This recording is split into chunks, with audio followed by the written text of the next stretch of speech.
اچھا اس شخص نے مجھے کہا کہ اگر اربعین نہیں ہے تو کوئی بات نہیں، امام حسین کی زیارت تو ہے، آپ اور ہم زیارت کے لیے چلتے ہیں۔ مجھے یہ بات سمجھ میں آئی کہ ہاں یار، بھی تو سستے بھی ہیں، ویزے بھی سستے ہوئے ہیں، اور اربعین پہ چل نہیں ہوا تو کوئی بات نہیں، ہم زیارت امام حسین کر کے آ جائیں گے۔ شوہر سے بات کی، شوہر نے کہا کہ میرا پاسپورٹ، تو میں نے جو پاسپورٹ والے تھے ان کو فون کیا رات کے تقریباً 10-11 بجے میں نے ان کو کال کی، اور میں نے ان سے کہا کہ جو مجھ سے پیسے طلب کر رہے تھے، ان کو اب جب پتہ چل گیا اربعین تو ختم ہو گیا، اب تو یہ نہیں جا سکتے، تو انہوں نے مجھے کہا کہ صبح اتوار تو انہوں نے کہا میں آپ کے ہسبینڈ کا پاسپورٹ جو ہے وہ اپنے ساتھ رکھ کے لے آیا ہوں گھر پر، کل صبح کسی رائڈر کو بھیج کے منگوا لیں۔ یہ صاحب مجھے پاسپورٹ دینے کے لیے مجھے نہ کو چنے چبوا رہے تھے، بندہ مجھ سے 5,000 کی ڈیمانڈ کر رہا تھا، 5,000 پہلے لے چکا ہے، 5,000 اور مانگ رہا تھا، اس کو پتا تھا کہ میں نے جانا ہی جانا ہے۔ تو اس طرح سے لوٹ کھسوٹ ہوتی ہے پاسپورٹ آفس کے اندر۔ اس بندے نے میرا اربعین خراب کیا۔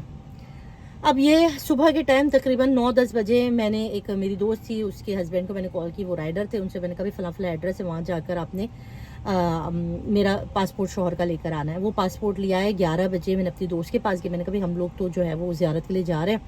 اربعین نہیں ہو تو کوئی بات نہیں، امام حسین کی زیارت تو مل جائے گی۔ تو اس نے کہا یار میں تو نہیں جا رہی، میں نے اربعین پہ جانا تھا، اب میں انشاءاللہ اگلے سال جاؤں گی۔ پھر ہم نے اپنے پیسے وغیرہ جمع کیے، اپنے پاسپورٹ جمع کیے، ہم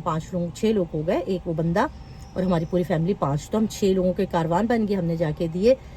پیر کی صبح تقریباً 10 بجے ہمارے عراق کے ویزے لگ کر آ گئے، میں اتنی خوش۔ اب ان صاحب کا میسج آیا کہ اب ڈبل انٹری ویزے ایران نے آج بند کر دیا۔ آپ سوچیں گے میری کیا کنڈیشن ہوئی ہوگی کہ میرے پاس عراق کے ویزے ہیں پر ایران کا ویزا میرا بند ہو گیا۔ یہ پیر والے دن مجھے خبر مل رہی ہے، انہوں نے کہا اب سنگل انٹری ویزا کھول دیے، اب عراق کا جو اب انہوں نے کہا اربعین تو ختم ہو گیا، اب اربعین میں تو صرف 1 یا 2 دن رہ گئے ہیں، تو اب تو ہو ہی نہیں سکتا، تو اب جو ہے وہ ڈبل انٹری ویزا نہیں مل رہا، سنگل انٹری ویزا کھل گیا۔ یہ خبر مجھے پیر والے دن ملی۔ اب ہم نے جو ہے وہ بائیر کے ٹکٹ پتہ کرنا شروع کی کہ شاید بائیر کے ٹکٹ مل جائے تو ہم بائیر چلے جائے، تو بائیر کے ٹکٹ اربعین کے ٹائم پر اتنے ایکسپینسو تھے کہ میری استطاعت سے باہر چلے گا، کہ میں پوری فیملی کا اگر لگاؤں تو تقریباً یہ کوئی 15 لاکھ تک جا رہے تھے، مطلب 2-2 لاکھ کے ٹکٹ اس وقت چل رہے تھے، تو بہت زیادہ مہنگے ہو رہے تھے۔ اور جو صاحب ہمارے ساتھ تھے جن کا قافلے کے ساتھ ظاہر ہے وہ بھی ساتھی ہوتے، تو انہوں نے کہا میں تو نہیں جا رہا، اور ہمارے جو ویزے لگے تھے وہ زمینی لگے تھے۔ اتنی مشکل ہو گئی۔ پیر کا دن تقریباً یہ بات ہے، ہاں پھر اس کے نام کیا ہوا،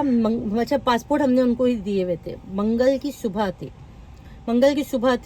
صبح تقریباً 9 بجے میں نے بہت پریشانی کی حالت میں گریہ کیا، بہت روئی، میں بہت پریشان ہو گئی کیونکہ میرے 1 لاکھ روپے بھی انگیج ہو گئے، زیارت پر بھی نہیں پہنچے۔ میں نے